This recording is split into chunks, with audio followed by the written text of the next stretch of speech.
Bom dia, quero saudá-lo mais uma vez, quero pedir licença para você que está aqui para dar um bom dia para o pessoal que está em casa também, dizer que vocês são muito amados, primeiramente de Deus, por essa comunidade, e dizer que temos grandes expectativas do que Deus está fazendo aqui, do que Ele ainda tem para fazer aqui nesse lugar, aí na sua casa. Então eu peço licença para ir entrar, para a gente conversar nessa manhã. Peço licença para você que está aqui, para falar ao seu coração nessa manhã, para juntos abrirmos os nossos corações na presença desse Deus e para, de alguma forma, ouvirmos o que Ele tem para nos dizer, para dizer para você que é pai, para dizer para você que é filho, para todos nós aqui nessa manhã, na certeza de que Deus sempre quer se revelar, que Deus sempre está a se revelar, que Deus sempre está tentando, de todas as formas, mostrar o seu amor e a sua bondade para você e para mim. E isso independe dos nossos méritos, dos nossos acertos, porque Deus é assim. Deus se dá. Deus se entrega, Deus se revela. Então eu queria convidá-lo, hoje que é um domingo especial, em que se comemora o Dia dos Pais, e eu queria estender um caloroso abraço e a felicitação e o agradecimento a todos os pais da nossa comunidade, a todos os pais que nos assistem. Feliz Dia dos Pais, obrigado por exercerem a paternidade, obrigado por cuidarem de nós. Você vai perguntar e eu vou dizer para você, eu não sou pai, mas eu sou filho.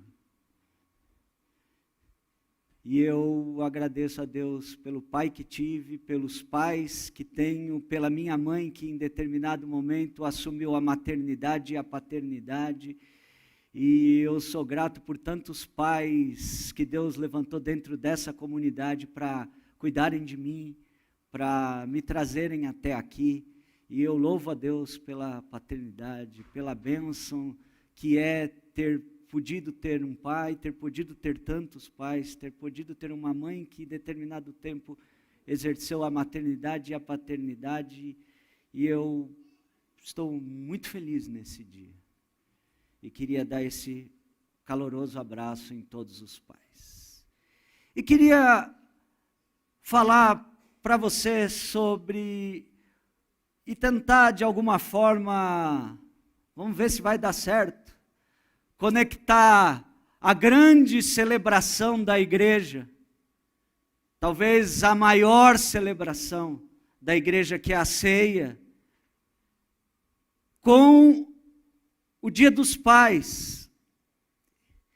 E, de alguma forma, ao conectar esse tema central, que é a cruz do Calvário, a morte de Jesus, com o Dia dos Pais, trazer uma mensagem de esperança para você que é pai, para você que é filho, e para todos nós, e para você que é mãe também. Eu queria começar dizendo nessa manhã que os evangelhos deixam muito claro que Jesus experimentou uma proximidade muito grande com o seu Deus. E que a proximidade dele era tão grande com esse Deus que ele chama Deus de Abba, Deus de paizinho. Um Deus que é um pai que pode ser sentido tão próximo como o pai que está em qualquer casa. E eu tenho falado isso ao longo acho que pelo menos desde 2013, eu tenho falado sobre essa questão do Abba. E os evangelhos deixaram registrada essa proximidade, essa intensidade com que Jesus de Nazaré experimenta Deus. E eu trago aqui pelo menos 4 situações bem fáceis. A primeira é que no dia em que Jesus desce para ser batizado por João Batista, ele vê, Jesus tem uma visão, ele vê o céu aberto, e lá deste céu aberto sai uma voz que diz: este é o meu filho amado. E nesse evento Jesus se sente plenipotenciado, ele recebe todo o poder do Espírito Santo vindo de Deus para cumprir a sua missão. Mas os evangelhos também narram inúmeras ocasiões em que Jesus larga a agitação e sai quietinho para um lugar isolado para orar, para invocar a presença desse Deus, para expor a sua vida para esse Deus, para receber desse Deus a força para a missão, mas para receber também a orientação, o caminho. Há uma ocasião ainda no capítulo 1 de Marcos que diz que toda a cidade foi até Jesus e ele curou todo mundo, e naquele frenesi, qualquer um de nós diria, vamos que vamos, é aqui em Cafarnaum que a coisa está pegando, vamos intensificar. Não, Jesus se isola, sai, ninguém o encontra, ele sai para orar, e quando ele volta ele diz, mudança de planos.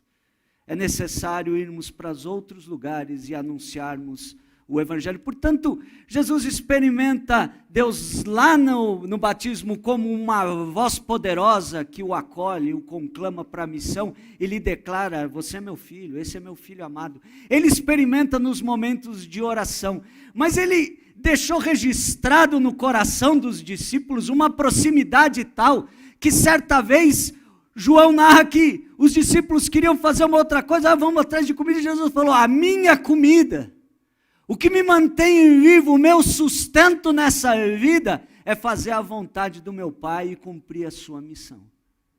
E lá no capítulo 14 de João, Jesus diz assim, eles pedem, mostra-nos o Pai, e Jesus diz para eles, gente, eu e o Pai somos um só.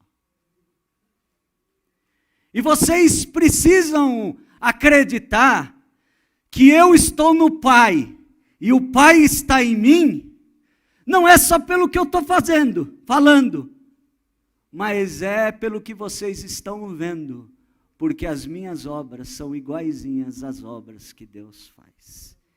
E Pedro, apóstolo que viveu com Jesus, deixou registrado, não nos evangelhos, mas lá em Atos dos Apóstolos, no capítulo 10, no sermão lá na casa do Cornélio, ele diz para eles, ei, vocês sabem, né, o que tem acontecido em toda a Judeia, que começou lá na Galileia, que Deus ungiu a Jesus de Nazaré, o qual andou por toda parte fazendo bem e curando a todos os oprimidos do diabo, porque o Senhor estava com ele.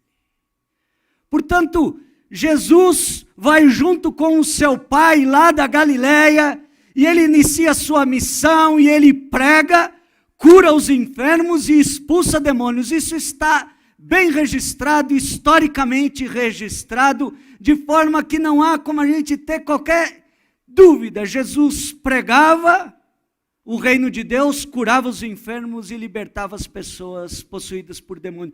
E as multidões vieram até Jesus, e ele não tinha sossego, e eles iam atrás. A última vez que eu falei aqui, lembra que eu disse? Eles pegaram um barco para ir para um isolamento, mas o povo viu, e deve ter sido mulher, né? Porque chegou muito rápido a notícia que Jesus foi. Brincadeira. Sabe por quê? Porque a minha mãe é fofoqueiro.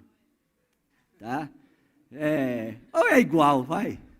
Diz assim, antes que eu apanhe, né?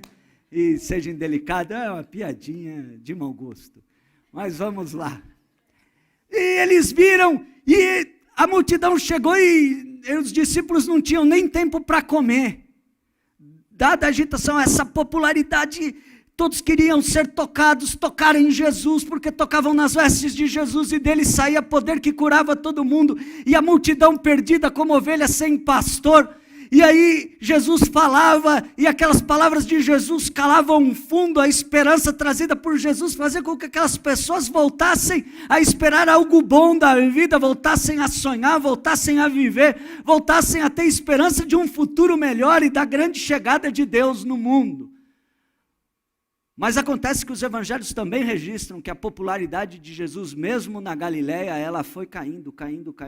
O ibope de Jesus foi indo lá para baixo. E ele foi rejeitado pela maioria das pessoas da Galileia. Ele foi rejeitado em sua terra natal.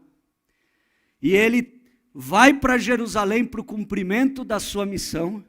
E quando ele chega em Jerusalém ele encontra uma forte resistência dos líderes do templo, dos líderes de Israel.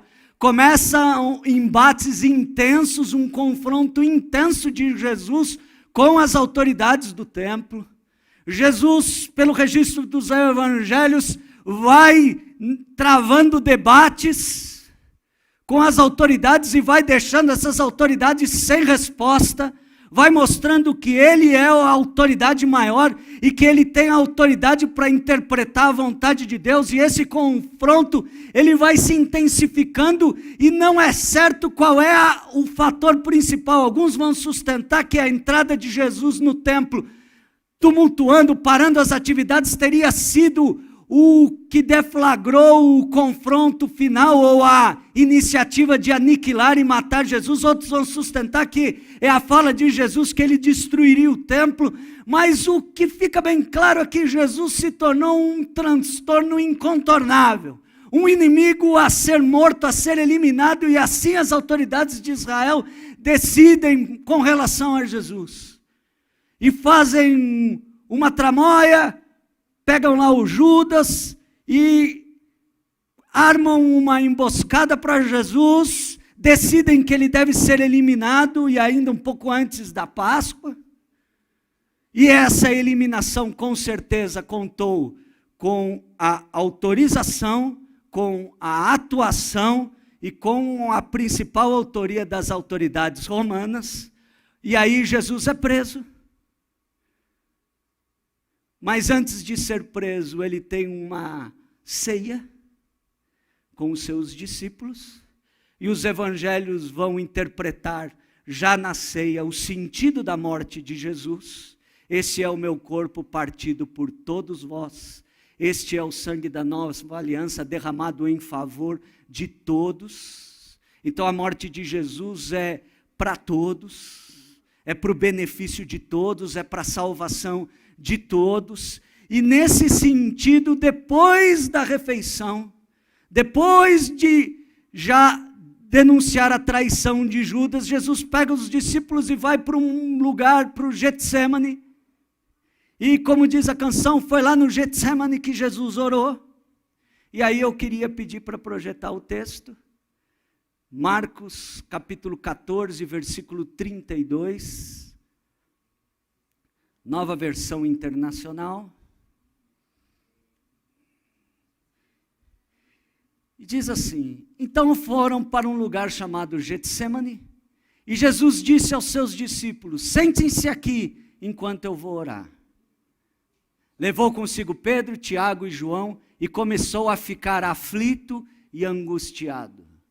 E lhes disse: a minha alma está profundamente triste, numa tristeza mortal. Fiquem aqui e vigiem. Indo um pouco mais adiante, prostrou-se e orava para que, se possível, fosse afastado dele aquela hora.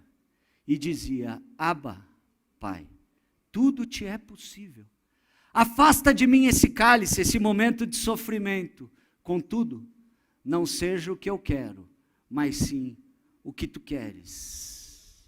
E Jesus termina a sua oração. Ele é preso, ele é condenado, ele é barbaramente torturado, ele é absurdamente torturado, e após esse momento de tortura, ele é levado à cruz, é crucificado, e ao ser crucificado, ele está lá na cruz, e nos momentos derradeiros ele levanta a sua voz, isso aí está lá no capítulo 15, e diz: Deus meu, por que me desamparaste? E o Evangelho de Marcos diz que Jesus dá um grande grito, e ali ele morre.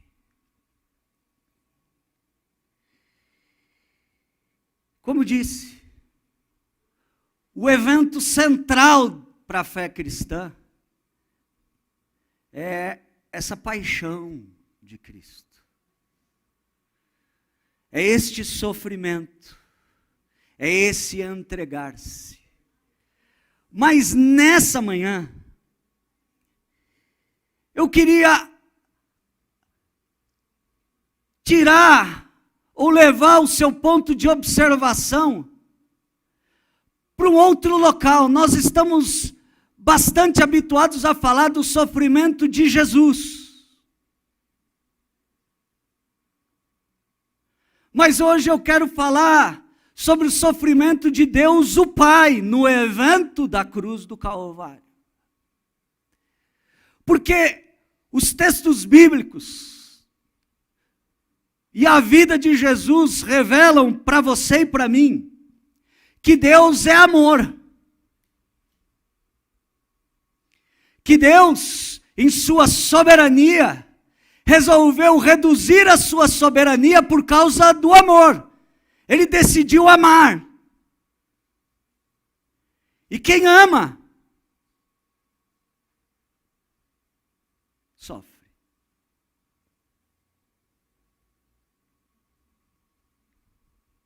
E esse Deus sofre. Como sofre?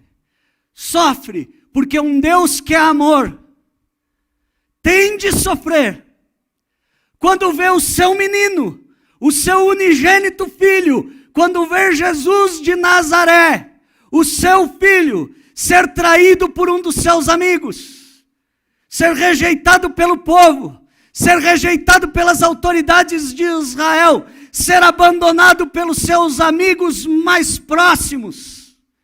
Esse Deus sofre, porque eu imagino o dilacerar do coração desse pai, que é amor ao ouvir a oração do seu menino. Pai, Abba, papaizinho, se possível, afasta de mim. Se possível, me livra desse momento de sofrimento que eu vou passar agora. Porque eu imagino o dilacerar do coração desse Deus que é amor ao ouvir: Deus meu, por que me desamparaste? Por que me deixou sozinho? Por que não me é possível percebê-lo nesse momento aqui de agonia? Porque é o dilacerar do coração do Deus que é Pai, do Deus que escolheu amar. E esse Deus que escolheu amar é o Deus que sofre na cruz do Calvário. Sofre por ver o filho abandonado. E sofre também por estar abandonado do filho, com quem ele é um só, porque Jesus decide se entregar e vai sozinho. Por isso, nessa manhã, esse Deus que sofre, esse Deus que é Pai, que decide amar, tem muito para falar para a gente. Tem muito para falar para você que é pai. E eu separei algumas coisas bem simples. Pai, saiba que é esse Deus que ama e que sofre. Esse Deus está identificado com você, pai, nos seus sofrimentos e desafios da paternidade. Mas também esse Deus que ama e sofre está identificado com todo aquele que sofre. E com esses ele se faz um. É esse Deus que sofre, papai, que está junto com você, que caminha junto com você nos seus desafios de ser pai, nesse desafio de construir a vida do seu filho, nesse desafio de educar o seu filho, nesse desafio de fazer com que seu filho seja uma pessoa de valor. Esse Deus que é pai está com você. Esse Deus que é Pai está identificado com você, anda junto com você, sofre junto com você, chora junto com você e sabe muito bem tudo aquilo que você está passando nesse desafio. Esse Deus que é Pai, esse Deus que sofreu como pai que perde o seu filho na cruz do Calvário, esse Deus está junto com você nos momentos de alegria da paternidade. Ele ri junto com você, fica feliz junto com você, quando o seu pequeno diz papai.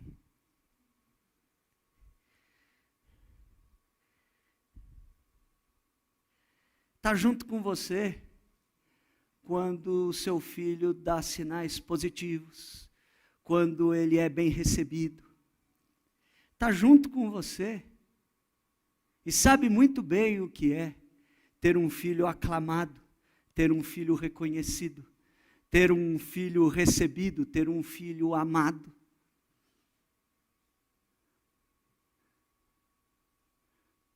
Mas também, ele sabe as dores que um pai enfrenta, quando o seu filho é rejeitado, quando o seu filho é abandonado, quando ele vê o seu filho não conseguir os melhores lugares, quando ele vê o seu filho sofrer oposição, quando ele vê injustiças cometidas contra o seu filho, quando ele vê o seu filho indo embora, saiba que qualquer uma dessas experiências, você está vivendo na companhia de um Deus que experimentou cada uma dessas experiências em Jesus de Nazaré.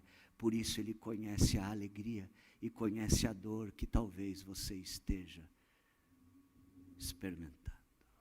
Ele sabe inclusive a dor que um pai sente de ver o seu filho indo embora. Por isso, a segunda coisa que eu queria dizer para você é que faz todo o sentido orar para esse Deus. Faz todo o sentido se curvar diante desse Deus que conhece as nossas dores, que está junto com a gente na caminhada da vida. Faz todo o sentido a gente invocar a esse Deus para o desafio da paternidade, para essa dificuldade que talvez você esteja encontrando para encaminhar o seu menino, para buscar o seu menino que se perdeu, para ajudar o seu menino a progredir na vida, para resgatar o seu menino do mau caminho. Deus está aí, disponível, pronto para te ajudar. Mas também pronto para ser invocado nos momentos de alegria que você experimenta, nos momentos de gratidão que você experimenta. Deus está aí, invoque-o, mas também ouse invocá-lo. Quando você sofre as dores de quem ama, as dores de um pai que ama, que vê o filho indo embora, que vê o filho se perdendo, que vê o filho sendo rejeitado, invoque a esse Deus, peça ajuda para esse Deus que sabe muito bem como você está se sentindo, porque esse Deus é amor, esse Deus é socorro bem presente na hora da tribulação, esse Deus é ajuda, esse Deus é o amigo certo das horas incertas, esse Deus é o que enxuga as lágrimas, esse Deus é o que consola toda dor, esse Deus é Deus presente na hora da alegria, na hora da festa, na hora em que a vida é uma grande celebração, mas Ele é socorro bem presente na hora da angústia, Ele é socorro na hora do luto, é Ele quem transforma o lamento em festa, é Ele quem põe um novo cântico na nossa boca, é Ele quem faz a gente ressurgir lá do mais profundo abismo, para brilharmos a sua glória e a sua luz. Ele é Pai de amor e de misericórdia infinita. Clame a Ele, peça ajuda a Ele, você pai e você filho, saiba, você que é filho, saiba, seu papai está invocando sobre a sua vida o poder, a graça, o amor e a companhia desse Deus que é amor, desse Deus que é cuidado, desse Deus que olha você menino, você menina, quando os olhos do papai não te alcançam, esse Deus que estende os braços e alcançam você, quando os braços do seu papai e da sua mamãe não podem te alcançar, esse Deus que alcança você além do limite desse mundo, e se preciso for, busca lá no meio da morte, como fez com o seu menino, porque essa é a última lição que eu queria dizer nessa manhã. Esse Deus que é pai, esse Deus que é amor, esse Deus que sofre, esse Deus que faz-se um com os que sofrem, esse Deus para quem vale a pena orar, esse Deus tem soluções para o papai e para a mamãe que chora, para além dos limites desse mundo. E a ressurreição de Jesus diz que Ele é apenas o primogênito a ressuscitar dentre os mortos. Por isso, o filho que perdeu o papai, papai, mamãe que perderam os seus meninos, queria dizer para você que Deus preparou um tempo para além da história, numa mesa do grande reencontro, porque assim como Ele reencontrou Jesus, depois da morte, nós nos reencontraremos, para além da história, no grande e glorioso dia do Senhor Jesus. Por isso, diante desse grande mistério, desse grande assombro que é um Deus que por amor sofre, eu queria convidar você, papai, você mamãe, você filho e filha, a vir com confiança à mesa desse Deus, para cearmos e nos lembrarmos que Deus é amor, que deu o seu Filho, para que todo aquele que nele crê não pereça, mas tenha a vida eterna. Que nisso está o amor, não em que nós tenhamos amado a Deus, mas em que Ele nos amou a nós e enviou o seu Filho como propiciação, como oferta, como pagamento pelos nossos pecados, e não só pelos nossos pecados, mas do mundo todo. Vamos à ceia, vamos à mesa, porque Deus é amor.